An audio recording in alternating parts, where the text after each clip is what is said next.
Over 7 billion people alive today navigate a universe of scientific truths that were once condemned as dangerous lies. Imagine for a moment you look through a telescope and what you see defies centuries of belief. The moon is not perfect, the planets are not fixed, and Earth is not the center of everything. But here's the problem. Your discovery threatens the most powerful institution on Earth, the Church. And in 17th century Europe, questioning their authority didn't just risk your reputation, it risked your life. This is the story of Galileo Galilei, a man silenced in his time, but whose truth endured, the man who challenged the Church and won centuries later.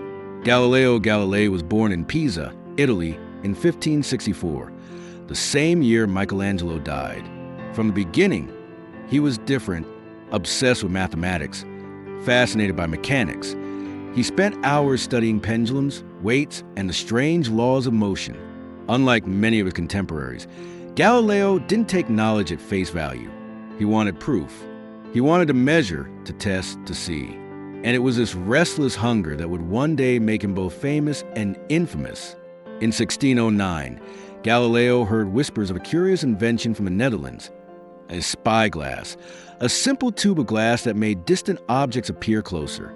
To most, it was a novelty, perhaps useful for spotting ships at sea. But Galileo saw more. He refined it, polished the lenses, and soon created a telescope far more powerful than anything Europe had ever seen. For the first time in history, the heavens could be observed in detail. The sky was no longer out of reach. It could be studied piece by piece with human eyes. When Galileo pointed his telescope at the night sky, what he saw was both wondrous and dangerous. The moon was not a smooth, perfect orb as Aristotle had taught, but scarred with mountains and craters. Sunspots marred the surface of the sun, moving across it like restless shadows. He turned to Venus and saw it passing through phases, like the moon, proving it circled the sun, not Earth. Then came his most daring discovery.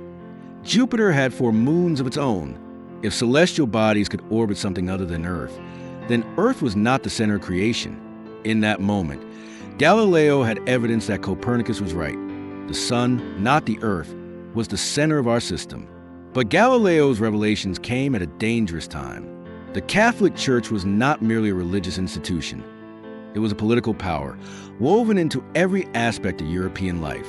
Its teachings were law, and the belief that Earth was the center of the universe was tied deeply to theology. To challenge that was to challenge God's order. To say otherwise was heresy. And heresy can mean torture, imprisonment, even death. Yet Galileo was not silent.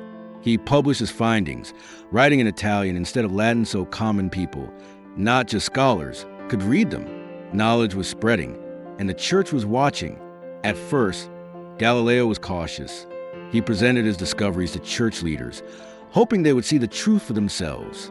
Some were amazed, others were alarmed. By 1616, the church formally declared the heliocentric model, placing the sun at the center, foolish and absurd in philosophy and formally heretical.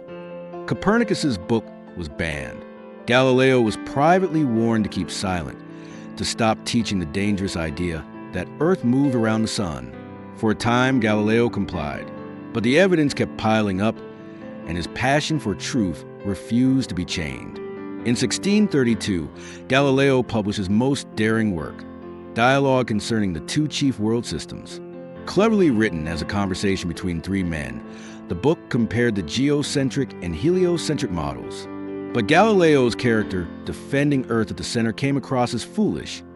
So foolish, in fact, that many readers thought he was mocking the Pope himself. The church could no longer ignore him. The Inquisition summoned Galileo to Rome. He was 70 years old. His health was failing. Yet here he was, about to face the greatest trial of his life. Picture it. A grand hall in Rome, heavy with incense and candlelight. Galileo stood before cardinals, theologians, and inquisitors, men who represented not only the church, but centuries of authority. His book was denounced, his discoveries dismissed as illusions. He was accused of spreading heresy. Galileo defended himself, insisting he had not defied the church, only sought the truth in nature. But evidence mattered little. Power was a deciding factor, and the church would not be humiliated by an old man with a telescope. On June 22nd, 1633, Galileo was forced to kneel before the Inquisition.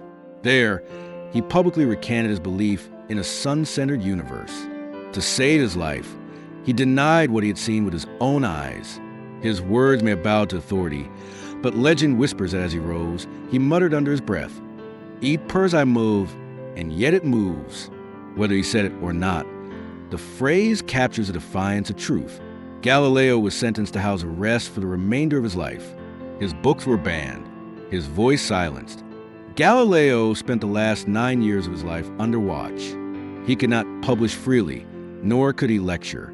Blindness slowly overtook him. Yet he continued to write in secret, smuggling his work to publishers outside Italy. Even as his world grew darker, his vision for humanity's place in the universe never dimmed.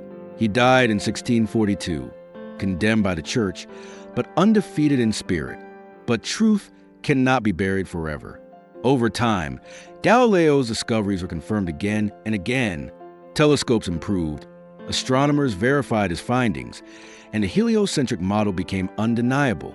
Newton would later expand on Galileo's work, laying the foundation of modern physics. By the 18th century, the world no longer doubted that Earth revolved around the sun centuries after silencing him. The very institution that condemned him admitted its error.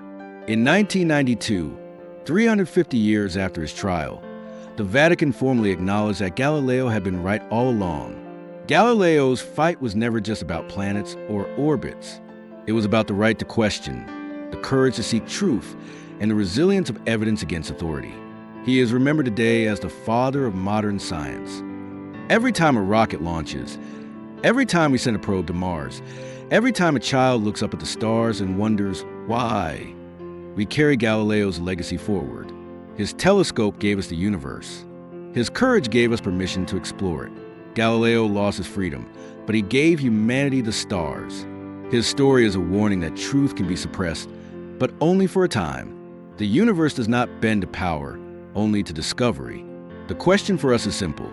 When your truth is tested, will you stay silent or will you look through the telescope? If this story moved you, join us as we uncover more hidden battles of science, history, and discovery.